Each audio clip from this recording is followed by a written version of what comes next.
सुधर जाइए, 21वीं सदी है, लोग डरेंगे नहीं। इस यूनिवर्सिटी में हम लोग आने में पहले 90s में लोग डरता था, डर के मारे बोलता नहीं था यूनिवर्सिटी हॉस्टल में। आप तो मुझे जानते होंगे पहले से। अब देख लीजिए कितने लोग, देख लीजिए लगातार रेसिस्टेंस जारी है। तो आप अपनी सोच बदलिए, हमें कोई शिकायत नहीं। सेंस ऑफ जस्टिस आपके दिमाग में रहे। आपके दिमाग में ही पहले से जातिवाद भरा हुआ है, इसलिए नाम देख के ये पहचान गए ये दलित है, इसको काटो, यही चलता रहता है। ये दौलत राम कॉलेज की जो क्रिमिनल प्रिंसिपल है, जिनका रिकॉर्ड रहा है, वो हैबिचुअल ऑफेंडर रही हैं। जिस पुराने कॉलेज में वो पढ़ाती थी, कालिंदी कॉलेज में एज ए टीचर, वहां पे भी उनका यही चाल चलन था। वहां की प्रिंसिपल थी डॉक्टर नूला मौर्य, एससी समाज की थी, दलित समाज की। उनको भी उन्होंने इतना प्रताड़ित किया था, इतना बुरा व्यवहार किया था कि उन्होंने जो चिट्ठियां यूनिवर्सिटी को, यूजीसी को, एमएचआरडी को लिखी थी कि इस डॉक्टर सविता रॉय से मैं इतनी परेशान हूँ कि मैं मेंटल हरासमेंट की शिकार हो चुकी हूँ, ये हमें जीने नहीं दे रही। और अन्य तमाम वहाँ के टीचर्स जो इनके जूनियर थे, उनके साथ भी उन्होंने यही बर्ताव किया था। वो भी सारी चिट्ठियां चार्जशीट में जमा आ चुकी हैं। भारत में संभव नहीं है, भारत में कागज में सब कुछ है। अभी रितु ने आपको बताया, भाई मेरा केस है। अभी एक रामानुजम कॉलेज के मूलाराम है एक व्यक्ति, उनको मारा पीटा गया। अभी परसों जो है एफआईआर दर्ज हुआ है, कई वहाँ पे स्टाफ के खिलाफ दर्ज हुआ है। मेरा केस आप जानते ही है, 2016 से चल रहा है। होम मिनिस्टर राजनाथ सिंह उनसे मिला, पुलिस कमिश्नर से मिला, भाई कार्रवाई कीजिए, एससी कमीशन में डाला, लेकिन हमारे कॉलेज में कार्रवाई नहीं है। आपको ट्रीटमेंट आपकी जाति के आधार पे देंगे, और वो भी उसको गुलाम नहीं। दलाल के लिए कोई रास्ता वो नहीं है, दलाल के लिए सब फूल है। लेकिन जिसके मुंह में जुबान है, जो अपने हक अधिकार के लिए बोलता है, जो जागरूक करता है, जो पढ़ा लिखा सिर्फ किताबों में नहीं, डिग्री में नहीं है, जो एक्चुअल पढ़ाई लिखाई को समझता और अपने हक अधिकार के लिए बोलता है, उसका ये हाल होता है। और ये जातिगत भेदभाव का मैं शिकार हूँ, जो आज यहाँ बैठी हूँ। इंडियंस जहाँ जहाँ जाएंगे जाति लेकर जाएंगे। So now caste has become a global problem. Global problem. America के कई यूनिवर्सिटी में कास्ट को डिस्क्रिमिनेशन की कैटेगरी में डाल दिया गया है। कैलिफोर्निया के असेंबली में और सीनेट में यह पास हो गया है 50:2 से। मतलब अमेरिका की सिविल सोसाइटी ऐसी है कि वहाँ डिस्क्रिमिनेशन लोग बर्दाश्त नहीं करते हैं। और वहाँ पे आरएसएस का वहाँ पे जो विंग है, हिंदू स्वयंसेवक संघ, वो सब मिलके इसके खिलाफ। फिर भी जो है वहाँ ये बिल पास हुआ है, गवर्नर के सिग्नेचर का भी वेट बना है। दलित होना पाप है, और दलित होने के बाद मुंह में जुबान होना और इंटेलेक्ट होना साथ में, पर्सनालिटी थ्रेट, पोटेंशियल थ्रेट वो इतना बड़ा है कि आज जिस मांग को लेके, जिस जगह आज हम यहाँ बैठे हैं कि एक अपराधी जिसके ऊपर चार्जशीट जमा हो गई है, वो कुर्सी पे है और बेगुनाह सड़क पे।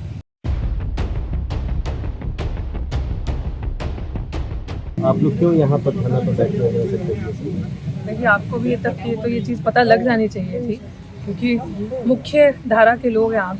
कि सबसे पहले तो ये समझ लीजिए कि जाति जो है वो कभी नहीं जाती इस देश से। ये सच्चा कड़वा सच है देश का, और उसी से प्रताड़ित दिल्ली विश्वविद्यालय है। दिल्ली विश्वविद्यालय आज के टाइम पे जातिवादियों का अखाड़ा बन चुका है, और इस ग्रस्त मानसिकता के, इस चाल चलन के शिकार आपके सामने खड़े हैं। आप दो चेहरे देख लीजिए, शिकार खड़े हैं। शायद दलित होना पाप है, और दलित होने के बाद मुंह में जुबान होना और इंटेलेक्ट होना साथ में, पर्सनालिटी थ्रेट, पोटेंशियल थ्रेट वो इतना बड़ा है कि आज जिस मांग को लेके, जिस जगह आज हम यहाँ बैठे हैं कि एक अपराधी जिसके ऊपर चार्जशीट जमा हो गई है, वो कुर्सी पे है और बेगुनाह सड़क पे। और ये जो मसला है, मामला है, ये इंस्टीट्यूशन में जो जिस तरीके से जातिवाद बढ़ रहा है, जाति की चीज़ पे, जाति को देखते हुए आपको किस तरीके का ट्रीटमेंट देना है और आपको कहाँ रखना है, आपका कितना, अगर आपके नो मैटर आप कितने इंटेलिजेंट है, कितने इंटेलेक्चुअल हैं, आपकी कितनी किताबें लिखी, कितनी पब्लिकेशंस है, आपको ट्रीटमेंट आपकी जाति के आधार पे देंगे। और वो भी उसको गुलाम नहीं। दलाल के लिए कोई रास्ता वो नहीं है, दलाल के लिए सब फूल है। लेकिन जिसके मुंह में जुबान है, जो अपने हक अधिकार के लिए बोलता है, जो जागरूक करता है, जो पढ़ा लिखा सिर्फ किताबों में नहीं, डिग्री में नहीं है, जो एक्चुअल पढ़ाई लिखाई को समझता और अपने हक अधिकार के लिए बोलता है, उसका ये हाल होता है। और ये जातिगत भेदभाव का मैं शिकार हूँ, जो आज यहाँ बैठी हूँ। दौलत राम कॉलेज की प्रिंसिपल, मुख्य कॉलेज है दिल्ली विश्वविद्यालय का, फर्जी दस्तावेज मेरे अगेंस्ट यूज किए मुझे निकालने के लिए, साजिश बनाई, जिसमें रजिस्ट्रार भी शामिल है दिल्ली विश्वविद्यालय के, उनके ऊपर भी SC/ST एक्ट के अंदर FIR दर्ज है। Principal Daulat Ram college doctor Savita Roy, SC/ST act के अंदर FIR दर्ज है। और ना ही FIR दर्ज है, आप ये समझ सकते हैं कि एक SC/ST केस में दिल्ली पुलिस से FIR दर्ज कराना कितना मुश्किल है, और फर्स्ट गो में नहीं हुआ। 1 साल लग गया FIR करवाने के अंदर, FIR डिनाई कर दिया था। वो किस तरीके से कैसे कैसे फैक्ट्स देते एड़ियां घिस गई। 1 साल के बाद FIR दर्ज हुआ, और उसके बाद FIR ही नहीं। ये दौलत राम कॉलेज की जो क्रिमिनल प्रिंसिपल है, जिनका रिकॉर्ड रहा है, वो हैबिचुअल ऑफेंडर रही हैं। जिस पुराने कॉलेज में वो पढ़ाती थी, कालिंदी कॉलेज में एज ए टीचर, वहाँ पे भी उनका यही चाल चलन था। वहाँ की प्रिंसिपल थी डॉक्टर नूला मौर्य, एससी समाज की थी, दलित समाज की। उनको भी उन्होंने इतना प्रताड़ित किया था, इतना बुरा व्यवहार किया था कि उन्होंने जो चिट्ठियां यूनिवर्सिटी को, यूजीसी को, एमएचआरडी को लिखी थी कि इस डॉक्टर सविता रॉय से मैं इतनी परेशान हूँ कि मैं मेंटल हरासमेंट की शिकार हो चुकी हूँ, ये हमें जीने नहीं दे रही। और अन्य तमाम वहाँ के टीचर्स जो इनके जूनियर थे, उनके साथ भी उन्होंने यही बर्ताव किया था। वो भी सारी चिट्ठियां चार्जशीट में जमा आ चुकी हैं। तो मैं ये चीज बताना चाह रही हूँ कि एफआईआर नहीं, चार्जशीट भी जमा हो चुकी है, बट स्टिल क्रिमिनल कुर्सी पे है और बेगुनाह जो लड़ रहा है, इंसाफ की गुहार लगा रहा है कुलपति से, जो विश्वविद्यालय के सबसे ऊपर पोस्ट पे है, वाइस चांसलर। क्या उन्हें दिख नहीं रहा? आज 12वां दिन हो गया हमारे धरने का। मैं ये समझना चाह रहा हूँ कि अगर आपकी जगह कंप्लेनेंट कोई सपोज करिए बड़ी जाति का होता, तो क्या पुलिस का भी रवैया डिफरेंट होता या उनके खिलाफ कार्रवाई हो गई होती? क्यों नहीं कार्रवाई हो रही उनके खिलाफ? ये आपने बहुत अच्छा सवाल पूछा है। ये कंप्लेनेंट जो है वो दलित समाज से है, इसलिए उसकी सुनवाई नहीं है। वहीं पे जब एक छोटी सी एफआईआर होती है जिसका कोई लॉजिक नहीं था, क्योंकि मैं कोर्ट में मौजूद थी जब हियरिंग हो रही थी डॉक्टर रतन लाल की, छोटी पर्सनालिटी नहीं, इतने बड़े हिस्टोरियन है, जाना माना चेहरा है। तमाम आर्टिकल्स, तमाम पब्लिकेशंस आप ऐसी देखो कि मतलब हिम्मत नहीं है किसी की, इंटेलेक्ट ही होगा जो जिन जर्नल्स में उनकी पब्लिकेशंस है, वो छोटा मोटा इंसान हवाबाज नहीं करवा सकता। तो उनको किस आधार पे यही दिल्ली पुलिस रातों रात उठा लेती है, एक एफआईआर पे रातों रात अरेस्ट करती है, और उसके बाद वही सविता रॉय आज दिन तक खुले उसकी तरह घूम रही है, उसको किसी ने नहीं उठाया। एफआईआर के बाद चार्जशीट भी है। और जब प्रोफेसर रतन लाल जी यूनिवर्सिटी को लिखते हैं कि मेरे सारी क्वालिफिकेशन होने के बावजूद परफेक्ट है सारा क्राइटेरिया प्रोफेसरशिप के लिए, मेरा प्रोफेसरशिप क्यों रोका गया है, तो यूनिवर्सिटी रिप्लाई करती है आगे से कि आप पे केस पेंडिंग है, आप पे एफआईआर है। क्यों?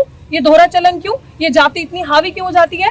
ये जाति की वजह से नहीं हो रहा तो किस वजह से हो रहा है? ऐसा प्रोफेसर दिखा दीजिए यूनिवर्सिटी में आप। और दूसरी चीज, अगर यही यूनिवर्सिटी, दो एग्जांपल्स आपके सामने, मैं आपको कह रही हूँ गारंटी के साथ, अगर यही किसी सामान्य वर्ग के, ऊंची जाति के इंसान के ऊपर इंसान ने किया होता कि किसी लड़की को, दलित समाज के टीचर को या स्टूडेंट को निकाल दिया होता फर्जी दस्तावेज यूज करके, तो चौराहे में खड़ा करके आप पत्थर मांगते और अभी तक मारते और फांसी पर लटका दिया होता। ऐसी है जाति। और मैं आपको बता रही हूँ, ये हम प्रूफ है इस चीज का कि दिल्ली विश्वविद्यालय, ना जाने कितने विश्वविद्यालय ऐसे होंगे। तो दो एग्जाम्पल जो मुखर आवाज हैं, जिन्होंने अम्बेडकर को पढ़ा और अपने हक अधिकार के लिए बोलना सीखे, वो आपको बता रहे हैं कि ये रिकॉग्नाइज करो ये वॉइस को, कि ये दो आवाजें हैं जिन्होंने आवाज उठाई। तो आप लोग हमें कवर करने आए, हमारी आवाज नहीं सुनी जाती। ये जाति ही है जो ये हमारे साथ हो रहा है। जाति की वजह से इंटेलेक्ट जो है वो सड़कों पे खज्जल हो रहा है, वो उसकी ये हालत हो रही है। और यही जाति है जो आज दिन तक चार्जशीट जमा हो गया है एक आरोपी पे, एक क्रिमिनल डॉक्टर सविता रॉय पे, और अभी भी वो कुर्सी पे है। उनका कोई कुछ नहीं बिगाड़ पा रहा। तो ये क्या चीज है? ये किस तरीके का ट्रीटमेंट है? कहाँ जाए दलित आदिवासी लोग?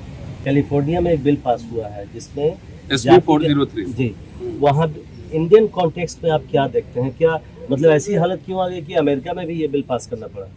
ऐसा मैं किताब कोट कर रहा हूँ, Shridhar V Ketkar, history of caste in India. Doctor Ambedkar ने कोट किया है इनको अपने कास्ट इन इंडिया में पेज 6 वॉल्यूम 1 पे। इन्होंने लिखा है कि ये इंडियंस जहाँ जहाँ जाएंगे जाति लेकर जाएंगे। So now caste has become a global problem. America के कई यूनिवर्सिटी में कास्ट को डिस्क्रिमिनेशन की कैटेगरी में डाल दिया गया है। कैलिफोर्निया के असेंबली में और सीनेट में ये पास हो गया है 50:2 से। मतलब अमेरिका की सिविल सोसाइटी ऐसी है कि वहाँ डिस्क्रिमिनेशन लोग बर्दाश्त नहीं करते हैं। और वहाँ पे आरएसएस का वहाँ पे जो विंग है, हिंदू स्वयंसेवक संघ, वो सब मिलके इसके खिलाफ। फिर भी जो है वहाँ ये बिल पास हुआ है, गवर्नर के सिग्नेचर का भी वेट बना है। ठीक है, तो ये ग्लोबल फिनोमेना है। और मैं तो ऑस्ट्रेलिया में, इंग्लैंड में, अमेरिका में, कनाडा में, हर जगह लोगों से बात करता हूँ। और ऑस्ट्रेलिया ह्यूमन राइट कमीशन को पूरा मेमोरेंडम दिया गया है, जहाँ भी जाते हैं अपने जात के हिसाब से भेदभाव, डिस्क्रिमिनेशन, कोई पटेल सभा बना हुआ है, कोई कुछ बना हुआ है। और खाने से लेकर हर जगह, अमेरिका में अभी पिछली बार देखा एक वर्क प्लेस में डिस्क्रिमिनेशन का मामला आया था, तब ये मसला उठा। और ये 1945 से ही अम्बेडकर को वहाँ कोर्ट किया जा रहा है। ठीक है, 90s में जाके ये जो पूरा मूवमेंट है वो तेज हुआ। और अब उसकी कल्मिनेशन ये हो रहा है कि अब वहाँ एंटी कास्ट जो है ना लॉ पास हो रहा है। तो ये समझिए, भारत में संभव नहीं है। भारत में कागज में सब कुछ है। अभी रितु ने आपको बताया, भाई मेरा केस है। अभी एक रामानुजम कॉलेज के मूलाराम है एक व्यक्ति, उनको मारा पीटा गया। अभी परसों जो है एफआईआर दर्ज हुआ है, कई वहाँ पे स्टाफ के खिलाफ दर्ज हुआ है। मेरा केस आप जानते ही हैं, 2016 से चल रहा है। होम मिनिस्टर राजनाथ सिंह उनसे मिला, पुलिस कमिश्नर से मिला, भाई कार्रवाई कीजिए, एससी कमीशन में डाला, लेकिन हमारे कॉलेज में कार्रवाई नहीं है। आधे यहाँ के जितने प्रिंसिपल प्रोफेसर हैं उस सबका खाली मेरिट चेक कर लो, बायोडाटा, आधे जो है जेल के अंदर चले जाएंगे। 3 प्रोफेसर से ज्यादा बराबर पॉइंट है, अप्लाई सबसे पहले, लेकिन नहीं होगा प्रमोशन। केस है फ्रिवलस केस, और यहाँ चार्जशीटेड प्रिंसिपल जो है कुर्सी पर बैठी हुई है। तो मैं ये कह रहा हूँ कि यहाँ विश्वविद्यालय में वर्ण व्यवस्था लागू है। IIT दिल्ली में भी 2 बच्चा सुसाइड किया, जम्मू यूनिवर्सिटी में चंद्रशेखर का सुसाइड हुआ, और रोहित मुमुला से लेकर अब तक देखते जाइए। लेकिन मेरी ये समझ है कि if a system becomes oppressive, then make resistance fashionable। कि सब लोग को डरना जरूरी नहीं है, इनसे आर पार वैचारिक लड़ाई लड़ी जाएगी। इनकी भावना हर चीज में हाथ होती है। और यहाँ 26 साल मैं पढ़ा चुका, 26 ईयर्स, 1 साल 2 साल नहीं, कुल 10 किताबें, 14 आर्टिकल, सैकड़ों लेक्चर्स, पब्लिक दुनिया जानती है मुझे। 26 अक्टूबर 2020 का अप्लाई है, अरेस्टिंग मेरी होती है 2022 में। तो 1.5 साल, 2.25 साल मेरे फॉर्म के साथ ये प्रिंसिपल जो है टॉम जेरी खेल रही थी। खुद ही इसका पॉइंट पता नहीं है। हाई कोर्ट में भी मैंने केस डाला हुआ है। भाई, if I am writing something, it is for the public consumption. कि लोग किताब मेरे जानते जाइए, गूगल पे चेक कीजिए, रतनलाल की किताबें आ जाएंगी। इसको आज तक ही पता ही नहीं दुनिया को कि कौन से पॉइंट लगा के इस प्रिंसिपल बनी है। हाई कोर्ट में चल रहा है केस, ये लोग इधर उधर मैनेज करता रहता है। मैं ये कह रहा हूँ कि जाति जो धर्मशास्त्र और तमाम पुराण आजकल सनातन चर्चा में, ये बनाई पढ़े लिखे लोगों ने बनाई है, निर्धन ब्राह्मण ने नहीं बनाई है। तो जहां जहां ये पढ़े लिखे लोग बैठेंगे, सामने खुला दिल्ली यूनिवर्सिटी में आप देख रहे हैं, मेरे ऊपर frivolous FIR, I was arrested रात में। और यहाँ चार्जशीटेड प्रिंसिपल, FIR दर्ज, चार्जशीट है, उसको कुर्सी पे बनी हुई, no action has been taken by the university और द पुलिस। आप क्या मानते हैं, हमारे संविधान में तो लिख दिया गया कि भाई फंडामेंटल राइट है कि कास्ट, क्रीड, सेक्स और रिलीजन के आधार पे नहीं आप ये करेंगे, तो पूरे देश में क्या मानते हैं फिर भी क्यों हो रहा है? कागज में तो सब कुछ है। कागज में सब कुछ है। मैंने कहा ना कि अमेरिका में थोड़ी ईमानदारी है कि वहाँ सिविल सोसाइटी भी एक्टिव हो जाती है डिस्क्रिमिनेशन को लेकर। यहाँ पे जो लोग अभी हुकूमत में है वो मनुस्मृति को मानने वाले लोग, समझ गए? उनको संविधान में कभी आस्था ही नहीं थी। कागज में सब कुछ लिखा हुआ है, लेकिन इम्प्लीमेंट नहीं हो रहा है। संविधान यहाँ लागू नहीं हो रहा है, लागू करवाना पड़ता है। उसी के लिए तो हम लोग बैठे हुए थे। बाबा साहब ने क्या कहा था कॉन्स्टिट्यूएंट असेंबली में 25 नवंबर 1949 को, कि कोई भी संविधान अच्छा या बुरा नहीं होता, वो लागू करने वाले लोग की प्रकृति पर निर्भर करता है कि संविधान अच्छा होगा या बुरा होगा। अगर व्यक्ति अच्छा है, संविधान गड़बड़ है, तो संविधान अच्छा हो सकता है। व्यक्ति खराब है, संविधान चाहे जितना गड़बड़ हो, वो जो है ना गड़बड़ ही होगा संविधान। तो आप इंटेंशन समझ लीजिए, दिल्ली हम केंद्र में, दिल्ली विश्वविद्यालय गेट नंबर 4 में बैठे हुए हैं, लगातार कंटेस्ट कर रहे हैं, लड़ रहे हैं। तो जब देश में ये हालत है, तो आप बाकी जगह कल्पना कर सकते हैं हम लोग किस लिए बैठे हैं? सिर्फ अपने लिए? नो, ये साबित करने के लिए कि देश में किस तरह से जातिवाद हावी। सो फाइट इट बैक, डरो मत, सुसाइड मत करो, भागो मत, लड़ो। एक आखिरी सवाल, तो इसका समाधान क्या है? समाधान नहीं, आप अपनी मानसिक दशा सुधारिए। घर से ही बच्चों को, घर से ही यहाँ नफरत सिखलाता है, घर से ही सिखलाता है नफरत कि आरक्षण की वजह से तुम्हारा ये खराब हो गया। स्कूल में टीचर सिखलाते हैं। अपने बच्चों को, अपने पति को, अपने भाई को, अपने घर के मेंबर्स हैं, आप मानसिक बीमार आप हैं। कि आपका कुंजी जो है मेरी ऋग्वेद है, और मेरी रिसर्च बुक जो कि इंटरनेशनल दुनिया के हर लाइब्रेरी में मिलेगी अक्रॉस द वर्ल्ड, उसका कोई मायने नहीं है। तो आपकी तो डॉक्टर अम्बेडकर ने एक बात कही कि कई बार प्रथाएं इतनी मजबूत होती है जो कानून से ज्यादा कारगर होती है। ठीक है, तो घर में ट्रेनिंग क्या मिलता है? कौन जात के साथ बैठना है, किसके साथ खाना है, दोस्त तुम्हारे कौन हो गए। तो जहर तो घर में ही बो रहा है। तो इसलिए सुधर जाइए, 21वीं सदी है, लोग डरेंगे नहीं। इस यूनिवर्सिटी में हम लोग आने में पहले 90s में लोग डरता था, डर के मारे बोलता नहीं था यूनिवर्सिटी हॉस्टल में। आप तो मुझे जानते होंगे पहले से। अब देख लीजिए कितने लोग, देख लीजिए लगातार रेसिस्टेंस जारी है। तो आप अपनी सोच बदलिए, हमें कोई शिकायत नहीं।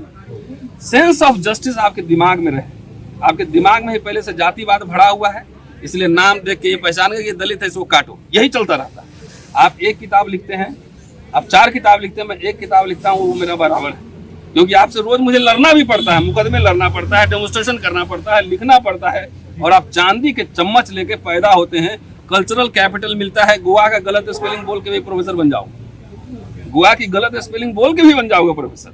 मैं तो चुनौती दे रहा हूँ कि हमारे ही कॉलेज में हमारे प्रिंसिपल का बायोडाटा मुझे दिखा दो, सही वाला दिखा दो, उसके बाद जो मर्जी शर्त रख लो, 10-10 लाख रुपए की शर्त होगी। ये हाल है भाई साहब, रियलिटी ये है। मेरे 26 साल में मेरे कम से कम 300-400 स्टूडेंट तो जर्नलिस्ट हैं, कितने टॉप ब्यूरोक्रेट्स हैं, सब हमारे संपर्क में ज़्यादातर। लेकिन इनकी जो चेयर पे बैठे हुए हैं ना, उनकी जातिवादी मानसिकता जो है ख़त्म नहीं हो रही है। तो इसलिए मैंने कहा ना कि ऐसे डरने की ज़रूरत नहीं है। ऐसे बहुत आएंगे जाएंगे, बहुत लोग लड़े हैं, अम्बेडकर लड़े हैं, फूले लड़े हैं, कबीर लड़े हैं, हम लोग उसी परंपरा के लोग हैं, उन्हीं के अनुयायी हैं। इनके अत्याचार के खिलाफ जंग जारी रहे।